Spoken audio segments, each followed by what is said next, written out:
જય મહારાજ. આજે પોષી પૂનમે તમે અહીં જોઈ શકો છો દેશ વિદેશથી અને અહીંયાના બધા જ ભક્તો એમના ઘરે બાળક બોલતું ના હોય તો શ્રદ્ધાથી બોર ઉછાળવા માટે આવ્યા છે.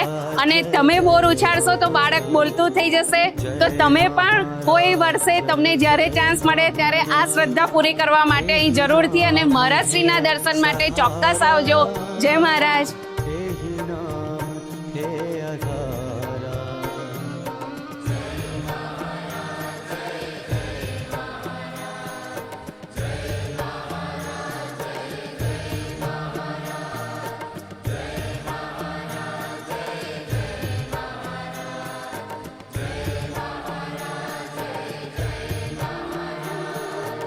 सुख सागर श्री संत राम अद्वैतानंद रूपा पर ब्रह्म पर